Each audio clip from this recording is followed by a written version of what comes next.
The first time Ugak Strongtusk asked for something, she apologized 3 times before the words even left her mouth, and Thomas Garrison decided then and there that he would spend however long it took to make her stop doing that. It was late autumn on the Greywood Frontier, that raw and aching stretch of land where the old pine forests gave way to open meadow, and the wind came down from the northern ridges like it had a grudge. The settlement of Harrow's Crossing sat at the edge of that frontier like a man leaning too far over a cliff, stubborn, half-built, proud of itself despite everything. There were maybe 200 souls in Harrow's Crossing, a scattering of homesteads, one tavern that also served as an inn, a blacksmith, a general store run by a suspicious man named Corbett, and a small infirmary that doubled as the home of the settlement's only physician, a near-deaf woman named Marta Hollies who smelled of pine pitch and calendula oil. Thomas Garrison had a homestead 2 miles east of the settlement proper. He was 29 years old, broad-shouldered in the way that came from actual labor rather than vanity, with dark brown hair that grew a little too long before he thought to cut it, and hands that were rough from splitting wood and working soil. He had come to Harrow's Crossing 4 years earlier from the river towns to the south, following a dream of land that was his own, answerable to no landlord, no family estate, no older brother who had inherited everything and left Thomas with a handshake and a packed saddlebag. He had built his cabin with his own hands, slow and imperfect, and then rebuilt the parts that had not worked. He kept 2 horses, a milk cow named Agnes, 6 chickens, and a kitchen garden that was better every year because he paid attention and he was willing to fail. He was not remarkable. He knew that about himself and was at peace with it. He was reliable, which he considered more useful than remarkable.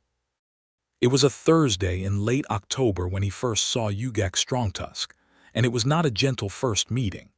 She was in Corbett's general store when Thomas came in for flour and lamp oil, standing at the far end of the counter with a list written on a scrap of bark in careful, deliberate handwriting. She was taller than most of the men in Harrow's Crossing, with the broad, powerful build of Orc heritage that no amount of stillness could disguise. Her skin was a deep sage green, warm-toned, the kind of color that caught the low amber light from the store's lanterns and turned it into something almost golden. Her tusks were modest by the standards Thomas had seen in his travels, curving only slightly upward from her lower jaw, ivory pale and smooth. She wore her dark hair pulled back with a strip of raw hide, practical and unadorned.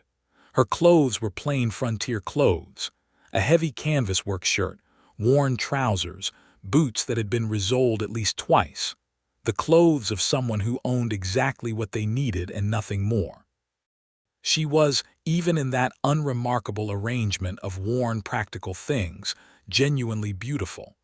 Thomas noticed this the way you notice that a winter morning is cold, plainly, without argument. Corbett was behind the counter, and he was making her wait. Not because he was busy. He was standing directly in front of her with nothing in his hands, and he was making her wait because he could, and because he wanted to. Thomas had seen Corbett do this before with Orc travelers who passed through, with the seasonal workers who came down from the ridge camps, with anyone he decided did not belong in his store without his explicit tolerance. Corbett was the kind of man who confused cruelty with authority, and had been doing so for so long that he no longer noticed the difference. "I do not have all day for this," she said quietly. Her voice was low, steady, careful, the voice of someone who had learned to measure every word before spending it. "Then come back when it's not busy," Corbett said, despite the store being entirely empty except for the 3 of them. Thomas came to the counter. He set his own list down beside hers and looked at Corbett with the particular quality of patient attention that had, in his experience, a way of making people uncomfortable. "Fill them both," he said. "I am not in a hurry." Corbett looked at him. Thomas looked back. Neither of them said anything for a moment, and then Corbett picked up both lists and went to fill the orders, because, whatever small satisfaction he got from making Orc women wait at the counter, was not worth the headache of arguing with Thomas Garrison, who had a tendency to be immovable about things once he had decided something was the right position to hold. The woman beside Thomas did not look at him directly. She was looking at the middle distance somewhere to his left, her jaw set, her hands folded in front of her on the counter. She had very strong hands. There was a small cut across two of her knuckles that was recent, maybe a day old, not yet fully healed. "Thank you," she said, in that same quiet, measured voice. "You do not need to thank me for standing at the same counter," Thomas said. It came out gently. He had not planned the words, they just came out that way, and he felt them be true as he said them. She did glance at him then briefly, those dark eyes quick and assessing, like she was checking whether kindness was the thing or whether it was the leading edge of something else. She had the look of someone who had learned to read people fast because slow reading was a luxury she had not always been able to afford. "I am Ugak," she said. "Ugak Strongtusk." "Thomas Garrison," he said. "I have a homestead out on the East Road." "You settling nearby?" "I took the old Weller claim," she said. "The one up on Birch Creek." Thomas knew the old Weller place. Merk Weller had abandoned it 2 winters ago after his wife died, and the loneliness had made the land uninhabitable for him. The cabin was still standing barely. The fields had gone to weeds. It was a hard piece of land to inherit, even harder to work alone. "That is a solid piece of ground," he said, meaning it. "Good water. The soil is better than it looks." She looked at him again, and this time the assessment lasted a little longer. "You know the land out there." "I know most of the land out this way. I have been here 4 years. I walk a lot." Corbett came back with 2 wrapped bundles of supplies and set them on the counter with the particular aggravated energy of someone who had done what was asked, but wanted it noted that he did not enjoy it. Ugak paid for her order in exact coin, counted out carefully, no extra, no deficiency. Thomas paid for his. They left the store at the same time, stepping out onto the muddy planked walkway in front of Corbett's, and the cold air hit them both with the particular conviction of a northern autumn. She had a cart. An old one, 1 horse, the kind of setup that had seen better decades, with a canvas tarp tied over the bed.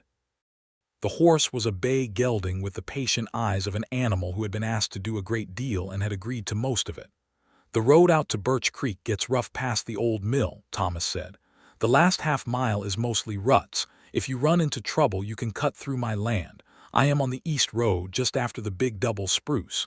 Gate is always open." She tied her supplies down under the canvas and did not say anything for a moment. Then, "Why?" He considered the question. It was a fair one. People in frontier settlements did not usually extend generosity without a reason they were willing to name. "Because it is a hard road and there is no reason for it to be harder," he said. She untied her horse from the rail and climbed up onto the cart with a fluid ease that spoke of someone accustomed to physical work. She gathered the reins and looked at him from that height, and her expression was unreadable but not unkind. "I will keep that in mind," she said.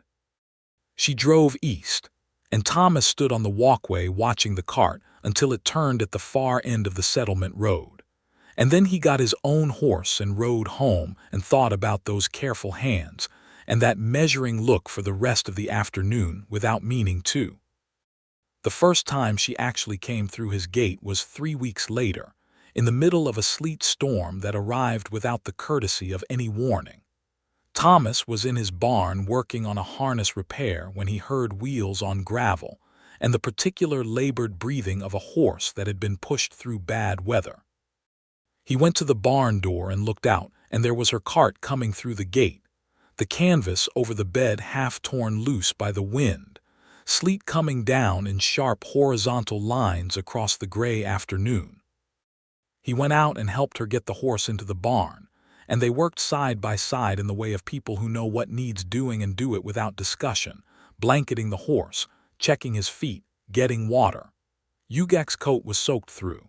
She was shivering in that controlled way, the way people shiver when they refuse to let it show fully, and there was a thinness about her situation in that moment that caught him somewhere in the chest.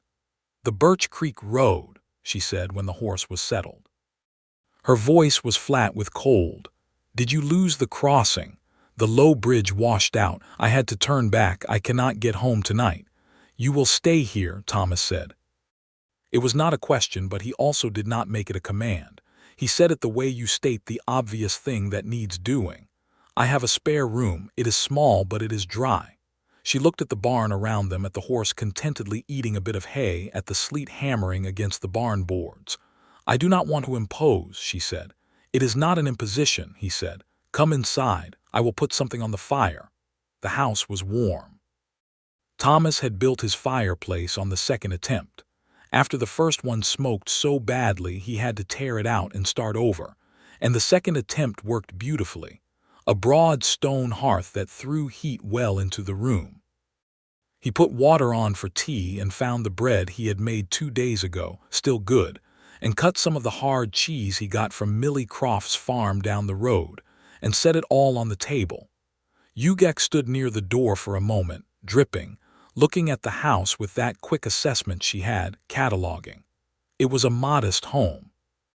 Good bones, practical furnishings, a work table along one wall covered in tools and maps, a bookshelf with maybe 30 books, more than most frontier homes, and a rag rug in front of the fireplace that Agnes the cow had contributed to, in the sense that Thomas had bought the wool from her milk money. There were dried herbs hanging from the ceiling beams. There was a quilt folded over the back of the rocking chair near the fire, a big patchwork thing in browns and golds and deep reds that Thomas's mother had made and sent up with a trader the previous spring, the last gift she had managed before her arthritis made her hands too stiff for sewing. "You can hang your coat there," he said, nodding to the pegs by the door. She hung her coat. She was still in her wet work shirt, but she did not complain about it. She came to the table and sat down, and he brought the tea and the bread and cheese, and they ate across from each other with the fire going and the sleet outside, and it was not uncomfortable. That surprised Thomas a little. He had lived alone for 4 years and had mostly made peace with solitude, and he had not expected that company would feel so natural. She ate with the careful restraint of someone who was genuinely hungry but did not want to appear so. He noticed this and refilled the bread plate without comment. "How are the fields looking?" he asked. "The Weller place had good soil on the west side, as I recall." "I put in winter rye," she said. "Late, but it might catch.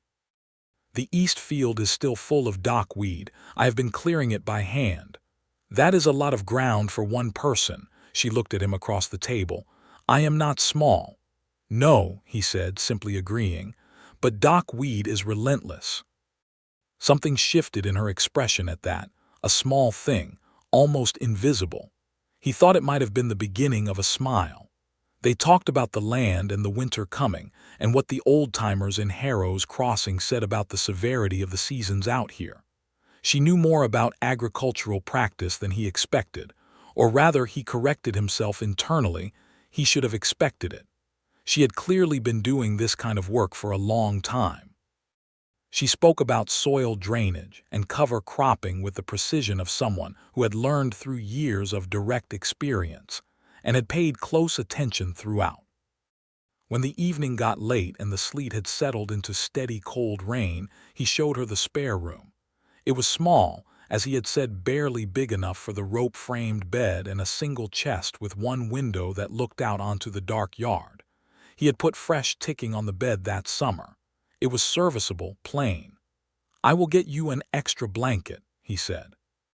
He went to the main room and came back with the quilt from the rocking chair, his mother's quilt, the patchwork one in browns and golds, and he handed it to her. She took it, and something happened in her face when she felt the weight of it in her hands. It was not a large reaction. It was the smallest thing, a kind of stillness, like she was being careful not to react too visibly to something that was hitting her harder than she wanted to show. She ran her thumb across one of the patches, a square of gold-colored wool, very soft, worn soft by handling and washing. "Thank you," she said, and started to add something and then stopped. He waited. "I am sorry to have," she began again. "Stop," he said gently, not sharply, not impatiently, just simply. You do not need to apologize for being caught in a sleet storm. You are not taking anything from me that I was not glad to give." She looked at him with that long, measuring look, and this time there was something raw at the edges of it. "People usually want something," she said carefully, "when they are generous." "Some do," he agreed. "I just have a spare room and a quilt and a sleet storm outside. That is the full accounting of it." She held the quilt against her chest for a moment, just a moment, and he saw something cross her face that he could not quite name then. Something between relief and a grief so old it had become almost indistinguishable from part of her. Then she tucked it under her arm and said good night, and he closed the door, and he stood in the main room by the dying fire for a long time, not quite thinking about anything specific. In the morning she was up before him. He woke to the sound of someone in the kitchen and came out to find her at the hearth, having rebuilt the fire from coals, with a pot of porridge already made from the oats she had found in his stores. She looked at him when he came in, and there was a slight self-consciousness about her that had not been there the night before, an awareness of being found comfortable in someone else's kitchen. "I hope that is all right," she said, meaning the porridge. "It is more than all right," he said. "I was going to have yesterday's bread and cold regret," she laughed. It was quick and surprised out of her, a real laugh, not the polite, contained sound he might have expected from someone so careful. It lit up her face in a way that made the kitchen feel brighter, and he stored the sound of it somewhere he could not quite locate inside himself. She went home after breakfast, the rain having stopped, the air cold and clean. He stood at his gate and watched her cart go, and he thought about what she had said the night before. People usually want something. He thought about what it would be like to live inside the knowledge that kindness always had a price attached to it, that every open hand had a closed fist somewhere behind it. He thought about how carefully she measured everything, her words, her gratitude, her apologies, her hunger, and he felt something in him set itself toward patience the way a compass needle sets to north. He told himself it was neighborliness. He was good at lying to himself, but only for a short while. Through November and into December, they developed a pattern of sorts, though neither of them named it or planned it. He would bring things by when he was passing: a bundle of preserved vegetables from his root cellar, extra lamp oil, a technique he had found in one of his books for improving soil drainage that he thought might apply to her east field. She would occasionally be at Corbett's when he was, and they would fall into conversation so naturally that it startled both of them a little, and sometimes she would give him something in return.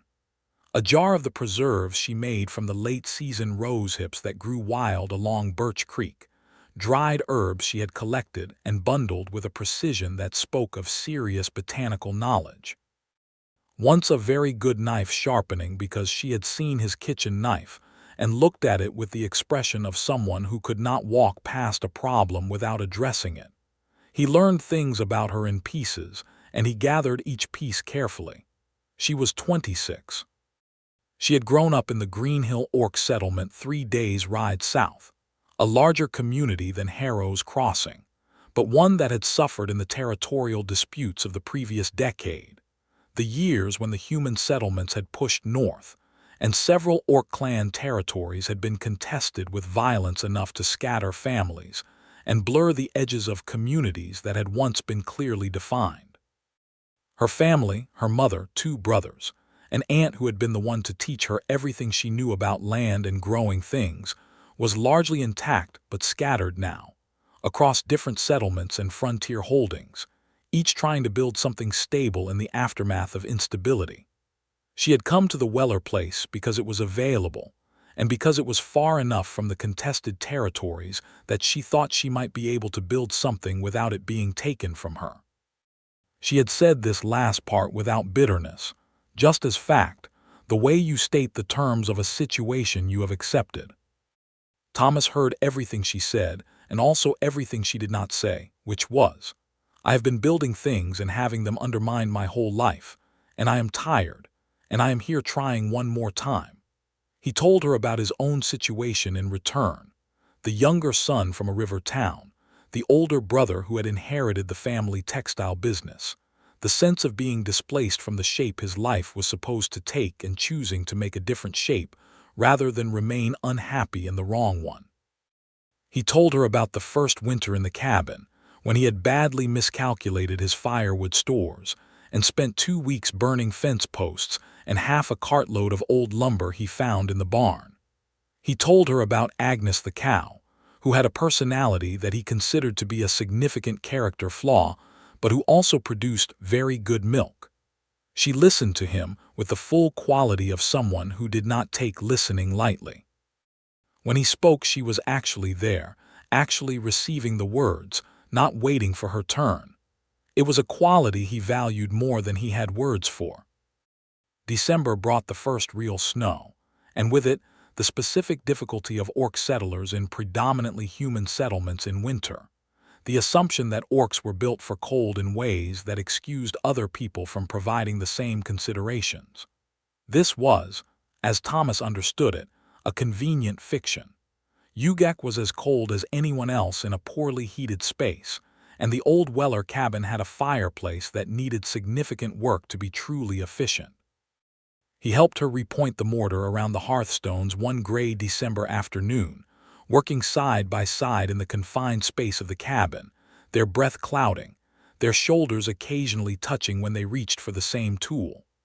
The cabin was small, much smaller than his own place. She had clearly cleaned it thoroughly and made what improvements she could, but there was a sparseness to it that was not the sparseness of someone who preferred minimalism. It was the sparseness of someone who had not yet accumulated anything, who was starting from the very beginning with very little, who owned what she could carry and had not yet had the stability or the safety net to acquire more. There were no soft things in the cabin: a bedroll on the rope frame, 2 blankets, both rough wool, a single practical chair, a table she had made herself from barn boards, her coat on a peg by the door, everything useful, nothing that was there just for comfort or beauty or warmth in the way that his mother's quilt was warm. He did not say anything about this observation directly. He went home that night and sat by his fire and thought about it for a long time. By midwinter, the festival that Harrow's Crossing celebrated with a bonfire in the settlement square, and the general agreement to drink too much of whatever anyone had made in their root cellars that year, Thomas had arrived at a certainty about his feelings that he was not entirely sure what to do with.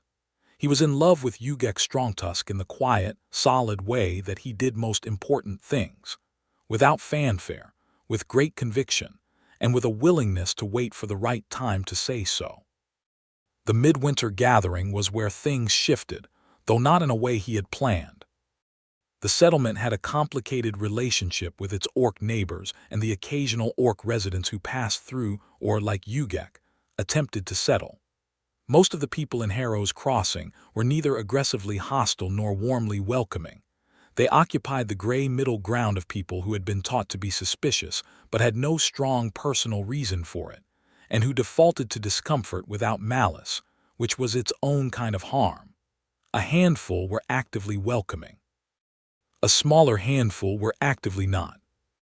Ugak came to the midwinter gathering because she had been invited by Marta Hollies, the physician, who thought well of everyone, and extended that opinion to all directions. She stood at the edge of the bonfire light in her good coat, not a fine coat, but her best one, a dark wool thing that fit her well and showed her strong, straight posture to effect, and she looked like someone who had agreed to attend a thing she was not sure about, and was remaining in case it turned out to be all right. Thomas found her within the first few minutes and brought her a cup of the hot spiced cider that someone had set up near the fire, and he stayed beside her, which was both natural and deliberate, a way of standing that said to the settlement at large, "She is with me, and I am not going anywhere, so whatever face you were considering making, consider again." Some people greeted her. Marta Hollies gave her a warm and slightly chaotic hug.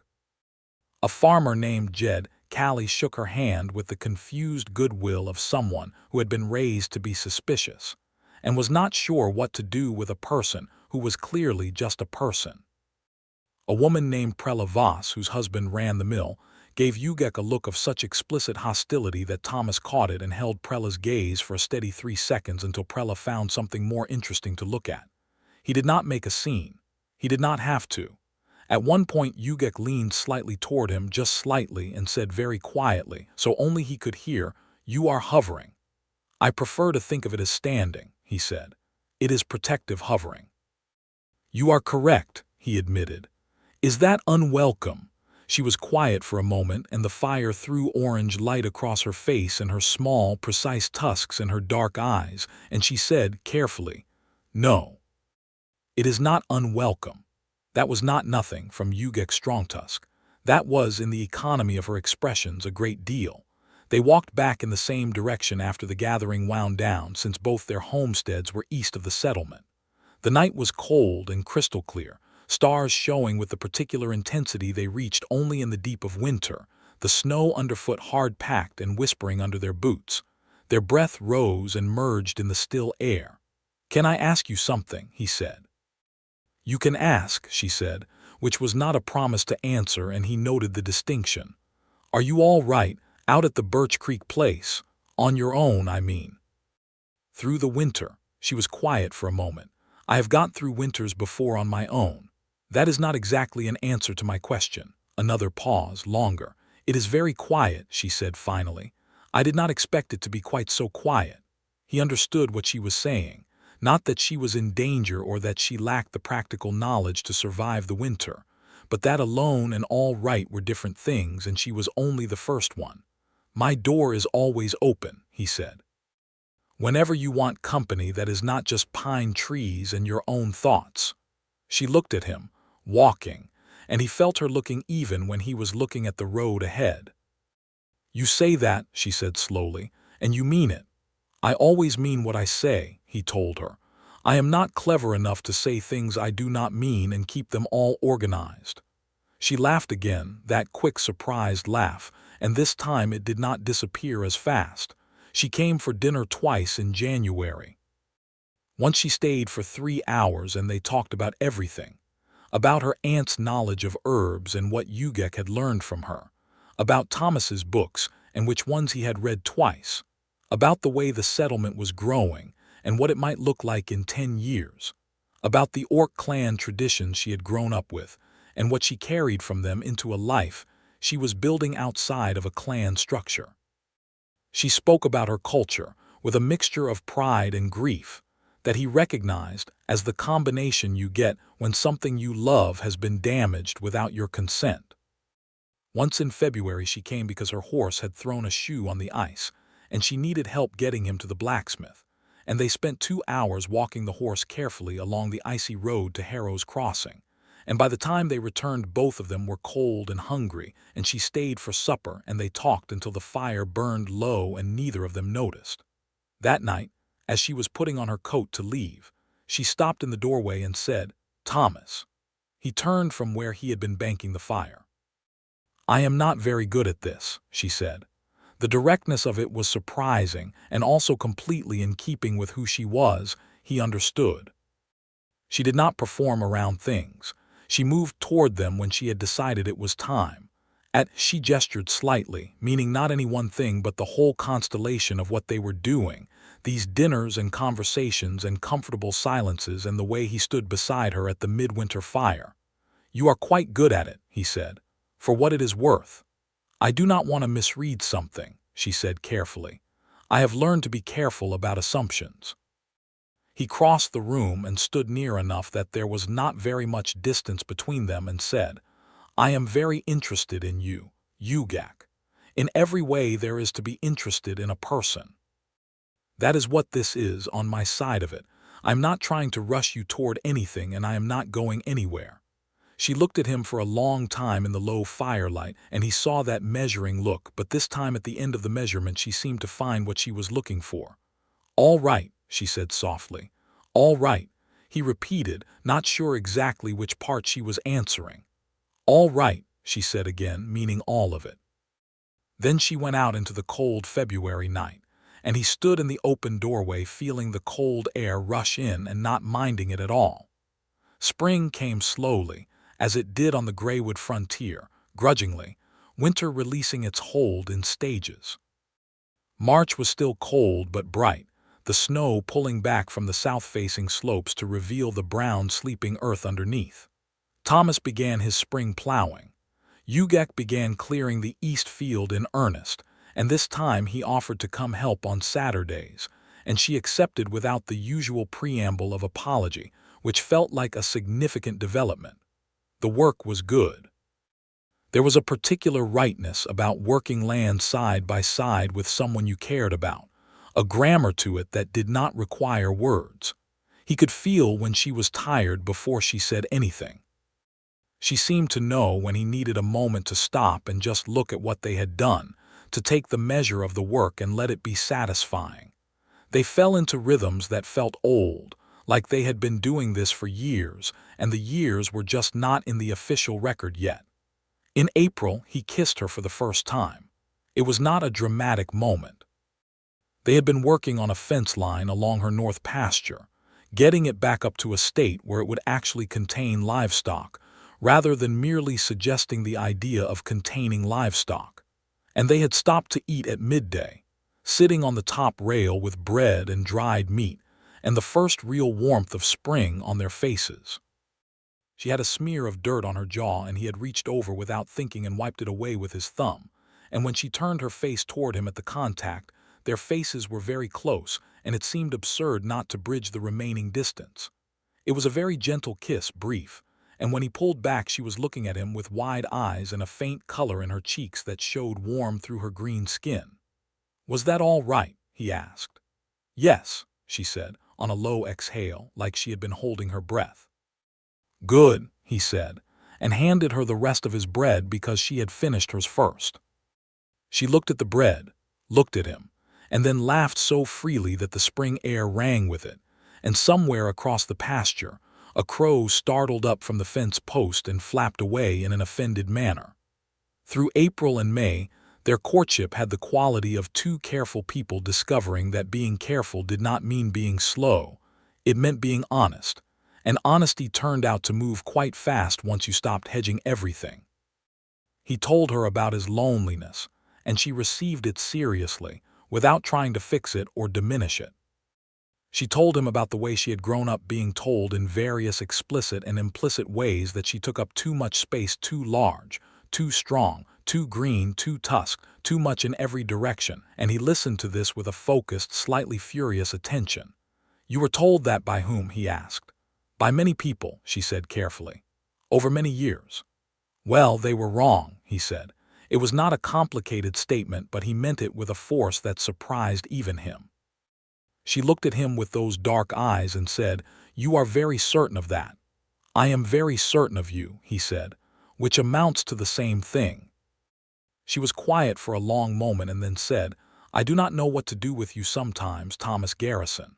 "That is fair," he said. "I will give you time to figure it out." She figured it out in May, when she showed up at his cabin one evening with a jar of her rosehip preserves and a look of determination that told him she had made a decision and was here to communicate it. She stood on his porch and said, "I would like to be with you. Properly." If you are still," he opened the door wider. "Come inside," he said, "please. I have been hoping you would say that for 6 months." She came inside, and he kissed her properly this time, with both of them standing in the middle of his kitchen and Agnes, the cow's muffled sounds coming through the barn wall, and the evening light going gold through the windows.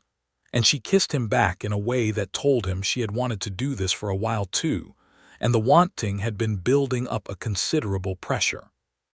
When they separated, she put her forehead against his shoulder for a moment, just a moment, and he put his arms around her, which required a small adjustment because she was nearly as tall as he was, and her build was substantial, and she was not used to being held.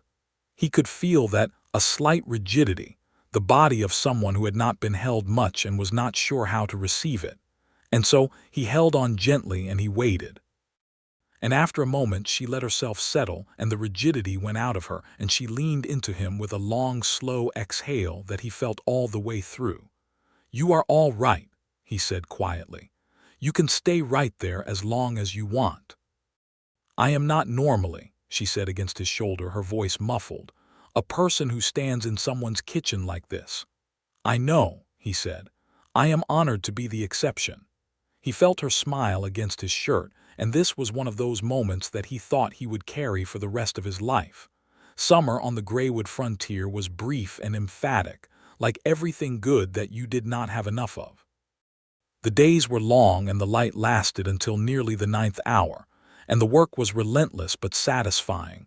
The planting and tending and harvesting of the kitchen garden, the haying while the weather was dry, the ongoing labor of improving the Birch Creek place, which was showing genuine potential now that someone with Ugak's knowledge and determination was working it.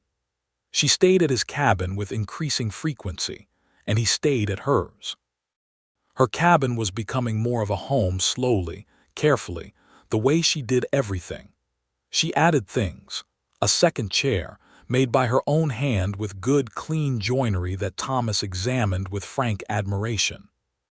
A shelf for the books she had started accumulating, a small collection, but chosen with intention.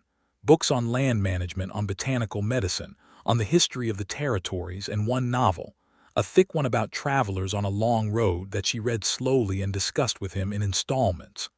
Dried flowers in a clay pot on the table. A braided rug near the hearth, made from strips of worn-out clothing, a project she had worked on through the spring evenings. But there was still the sparseness.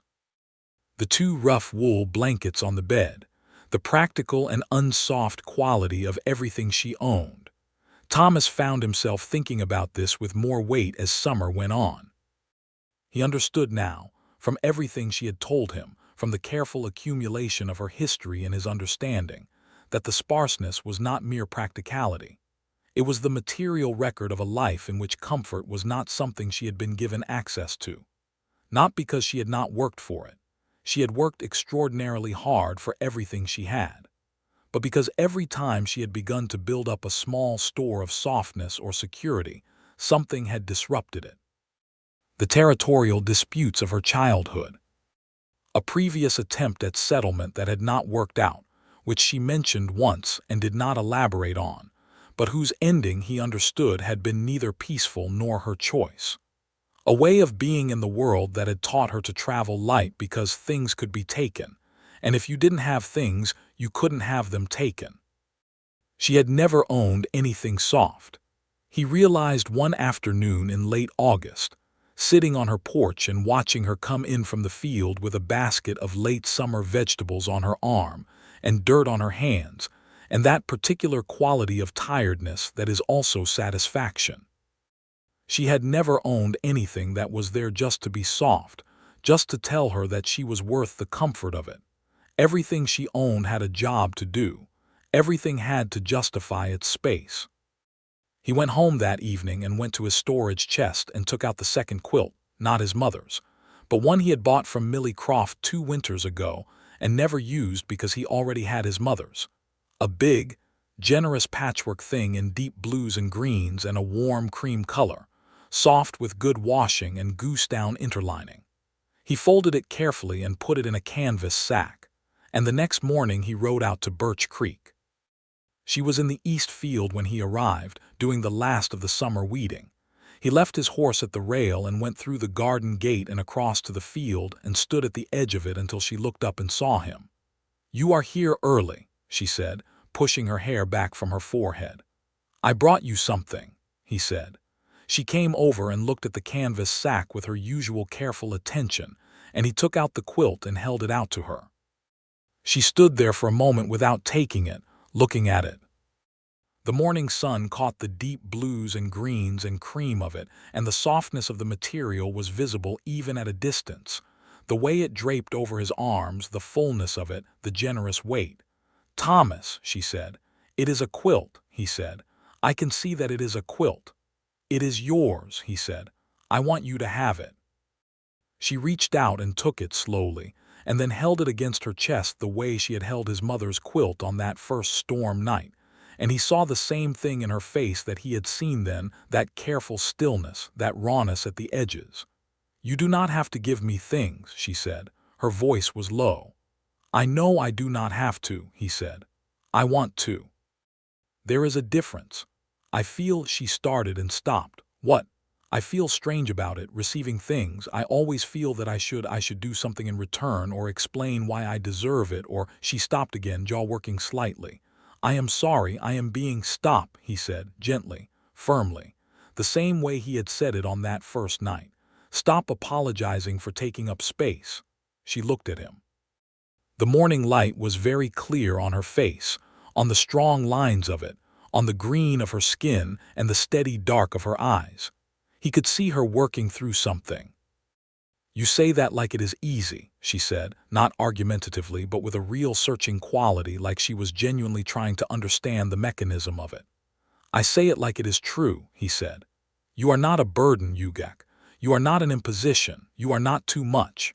You are not taking anything from anyone by being alive and being here and accepting a quilt on a summer morning. You are allowed to be comfortable. You are allowed to have things that are soft. You are allowed to take up every inch of space that you occupy, and all of it is deserved, and none of it requires an apology. She did not say anything for a long time. She held the quilt and looked at him, and the field around them was very quiet in the summer morning except for the birds and the distant sound of Birch Creek running over its stones. I do not know why you are so, she started. I love you, he said, because it was the true thing and there was no point in anything else. That is why. I love you, and I want you to have something soft, and I want you to stop apologizing for existing. That is the full account of it. She closed her eyes for a moment. When she opened them, they were bright. Thomas Garrison, she said, and her voice had a quality in it he had not heard before or had heard only in glimpses, open, unguarded, all the careful measuring set aside. Yes, he said simply. I love you too, she said. I have for a long time. I have been trying to figure out how to say it. He crossed the short distance between them and kissed her with the quilt still in her arms between them. And she laughed against his mouth, and he laughed too. And the quilt got somewhat crumpled, but neither of them minded. That evening she put the quilt on her bed, and it lay there in the small cabin like a flag planted in new territory, blue and green and cream against the plain wooden frame, soft and enormous and entirely without apology. He proposed to her in October, on the first anniversary of the day they had met in Corbett's store. It was not elaborate. They were at his fireplace, both of them with their boots off and their feet near the fire, with her back against his side and his arm around her, and the remains of dinner on the table behind them. He said, I would like to spend the rest of my life with you. I would like to make that formal and recognized and permanent. I would like to build something here with you that we both have a legal claim to, so that no one can take it from either of us. She turned her head to look at him, from very close. That is the least romantic proposal I have ever heard, she said. I am also completely in love with you, and I think you are extraordinary, and I will spend every year I have left being glad you drove your cart through my gate in a sleet storm, he added. That is better, she said. Is that a yes? She turned fully toward him and put her hands on his face and looked at him with every guard completely down and said, Yes, Thomas, yes. They were married in March, at the very beginning of spring, in the small community gathering hall in Harrow's Crossing. Marta Hollis officiated with the competent warmth of someone who had done this before and believed in it. Thomas wore his best coat, which he had carefully mended and pressed. Ugak wore a dress she had made herself over the winter months from good dark wool, trimmed at the collar with a border of embroidery in a pattern from her clan tradition, a series of interlocking shapes that her aunt had taught her to make as a girl. She wore her hair down, which Thomas had never seen her do before. It was very long, dark, and slightly wavy, and it made her look different in a way he could not exactly describe, except that she looked entirely herself, fully herself, uncontained. He cried a little when she walked toward him across the hall. He was not embarrassed by it. There were about 30 people present, more than he had expected, honestly.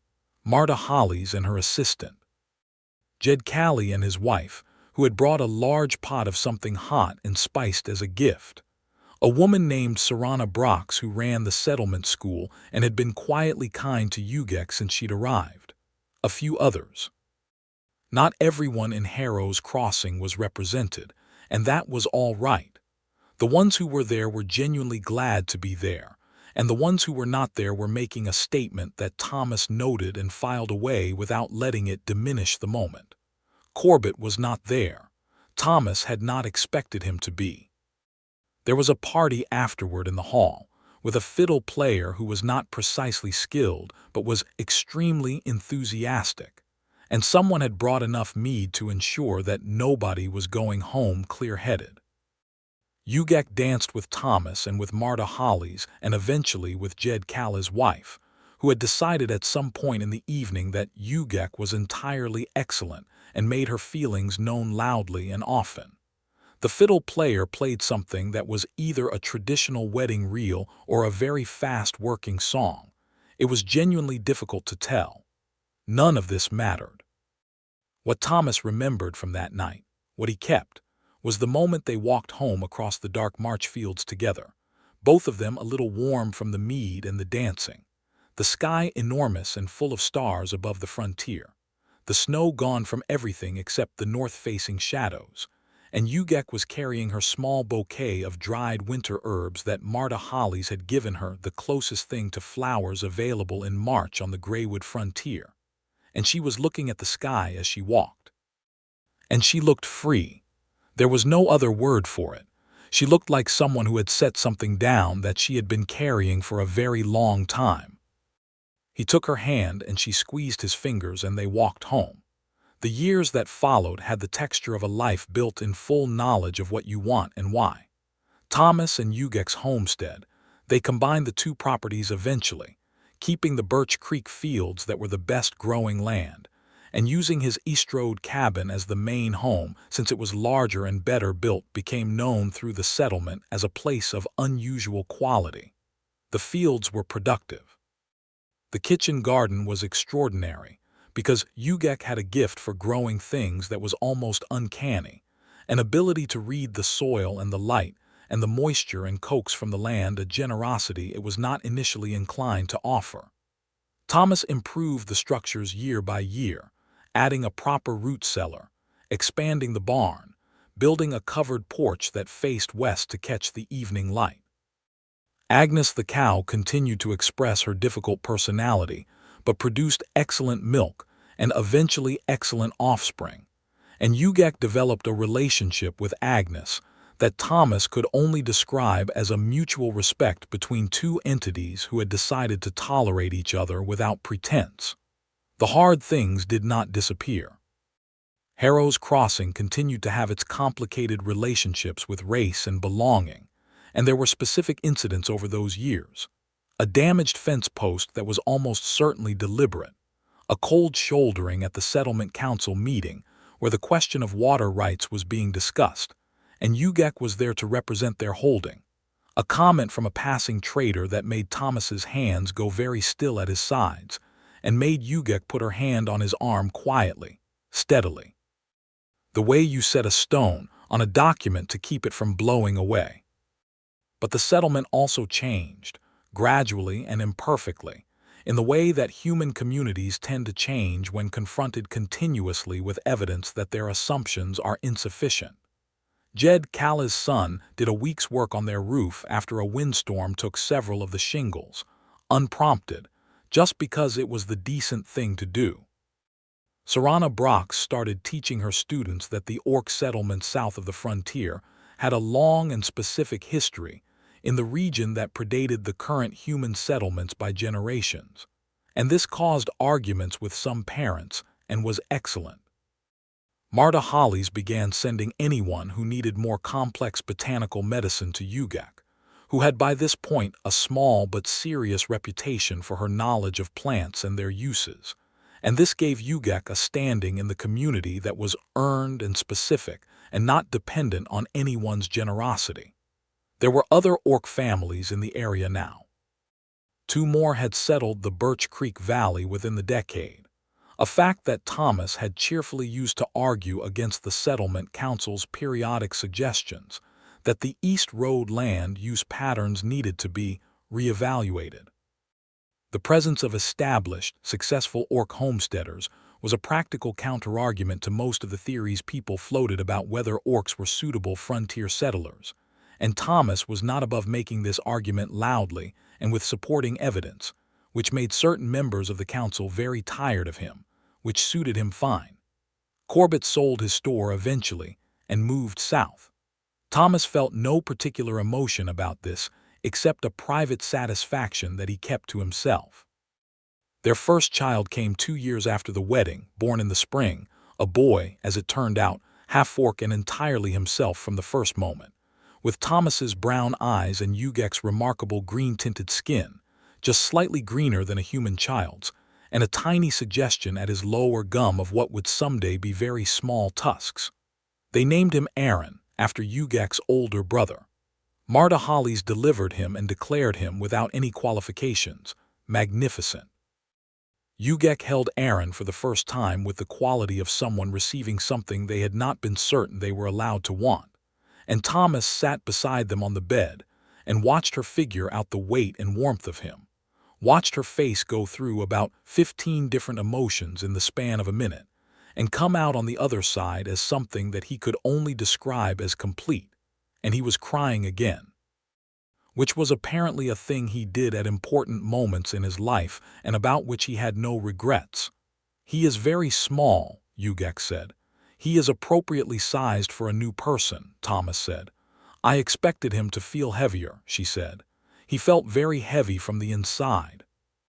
Thomas laughed, and she looked at him and smiled, and Aaron Garrison made a small sound of mild complaint at the vibration.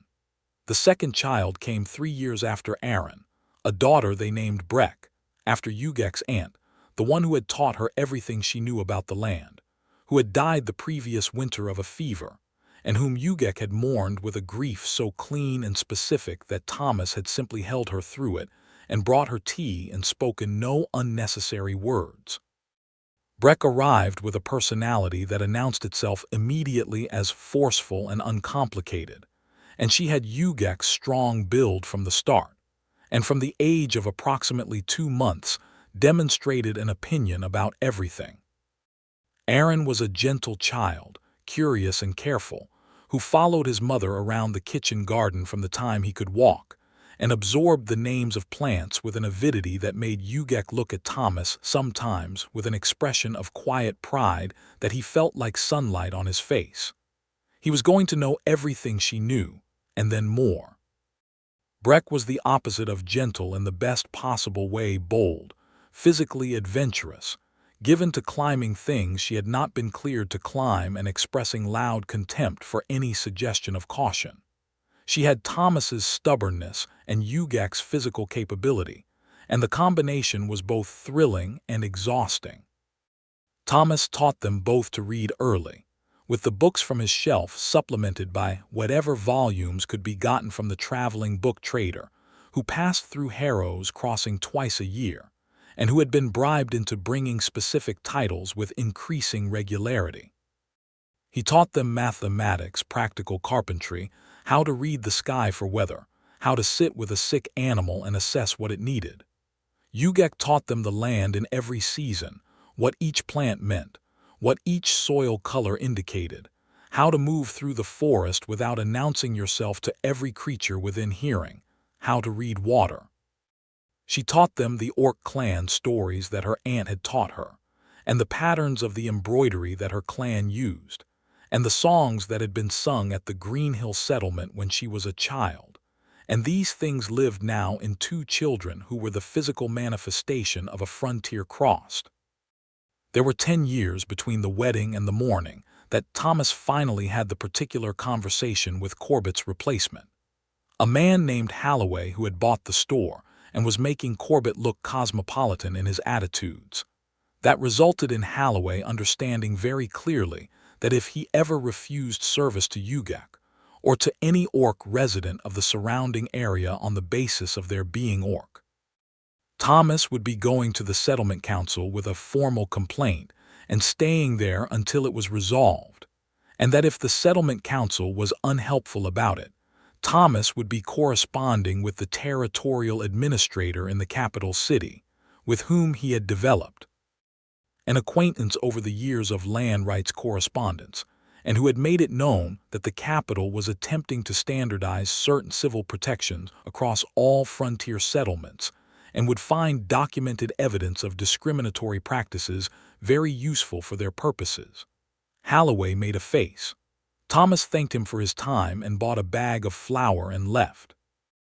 Ugak, who had been waiting outside with Aaron, now 8 years old and deeply interested in why his father had needed to have that conversation, asked him what had happened when he came out. "I had a discussion about civil norms," Thomas said. Aaron looked up at him with Thomas's own brown eyes and said, "Did you win?" "I usually do, eventually," Thomas said. "The important thing is to be willing to stay in the room longer than the other person." Ugak put her arm through his as they walked down the settlement road toward the market, and Aaron ran ahead to look at something that had caught his attention in the window of the harness maker's shop.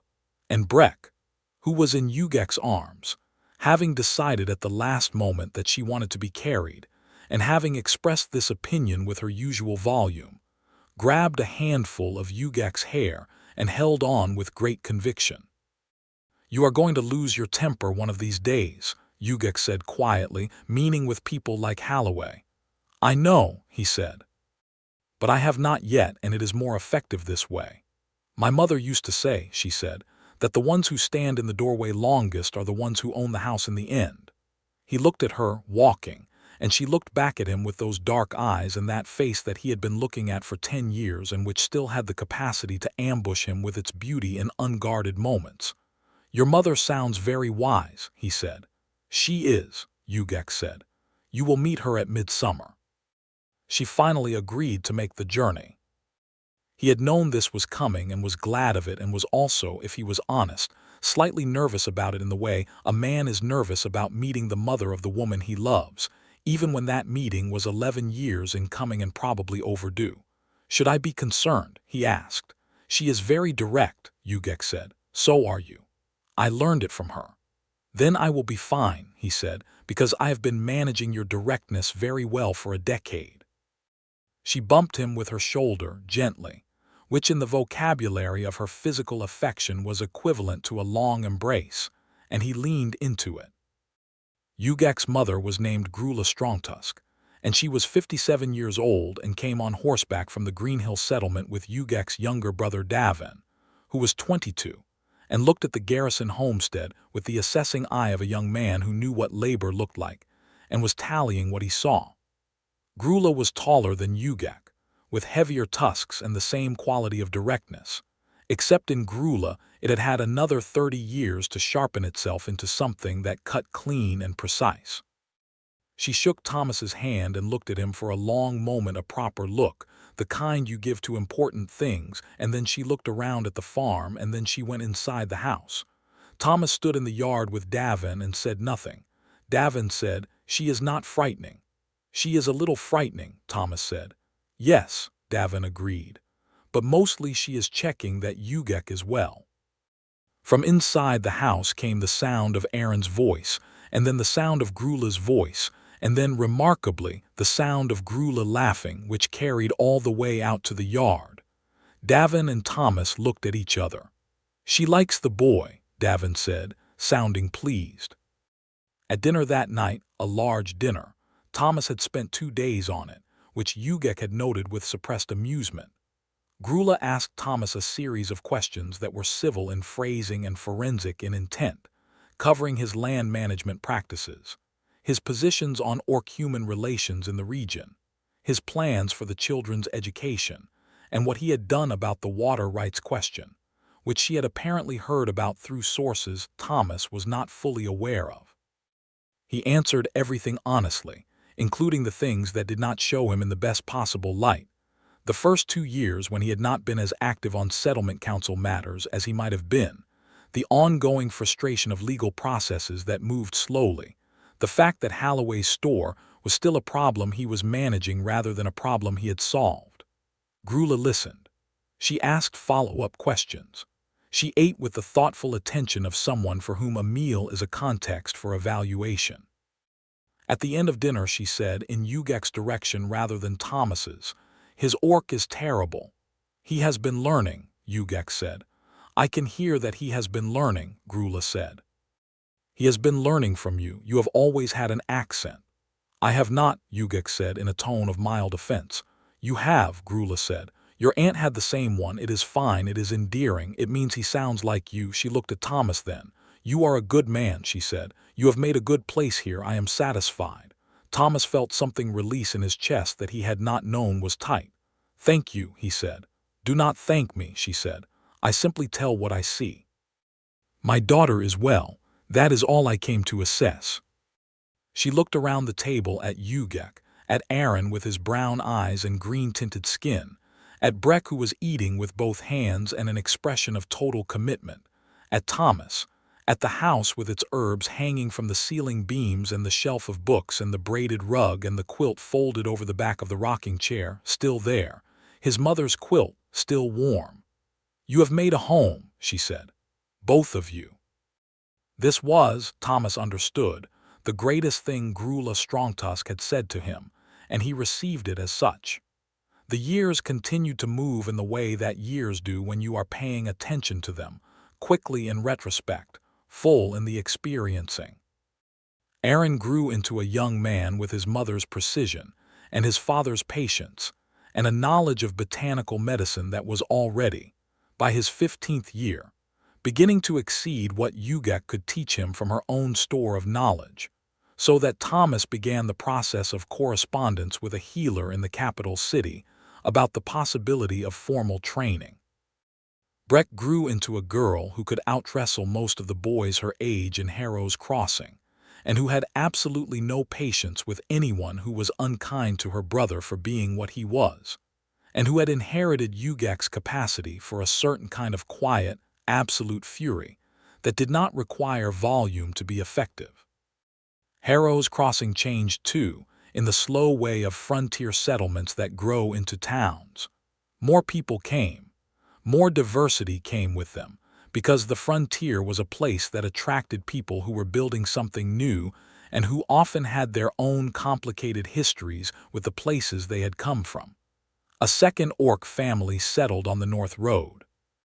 A family from the far eastern territories, human, but with customs entirely different from the river town traditions Thomas had grown up with, built a home on the South Road and planted crops no one in the settlement had seen before, and shared the harvest with generous insistence. The settlement school grew to need 2 teachers, and when Serana Brox needed a second teacher, she asked Ugak, who said yes after about 10 seconds of consideration, and became the second teacher of the Harrow's Crossing School, specializing in natural science and land knowledge, and was, by general student consensus within 1 term, the best teacher the school had had. This caused some consternation among a diminishing number of voices who had opinions about who should be teaching children. These voices became quieter over time, partly because of consistent counterpressure from Thomas and others, partly because Ugak taught a generation of frontier children to know the land they lived on with an intimacy and respect that made the land more productive and the children more capable, and this was empirically difficult to argue against. There was a morning in the deep winter of their 15th year together.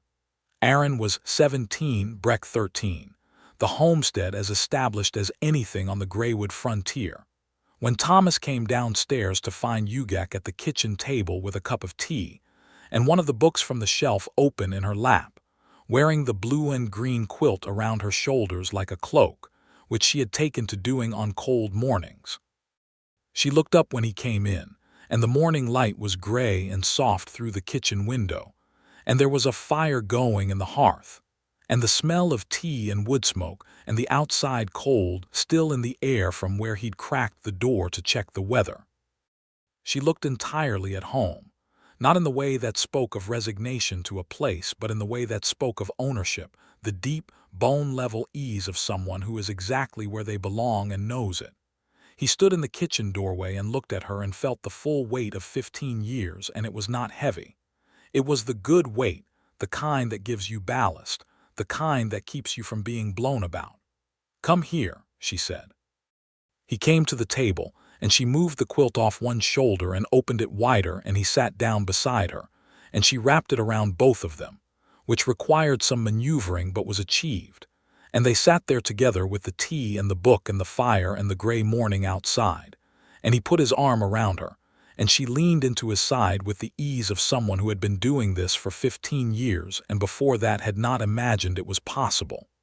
"What are you reading?" he asked. "The land management text," she said. "I want to propose a cover crop rotation to the settlement council for the common grazing fields. They are overworked. They will push back," he said. "They push back on everything," she said, without concern. "And then they do it eventually when it turns out I was right." "You are almost always right about land," he admitted. "I am almost always right about most things," she said.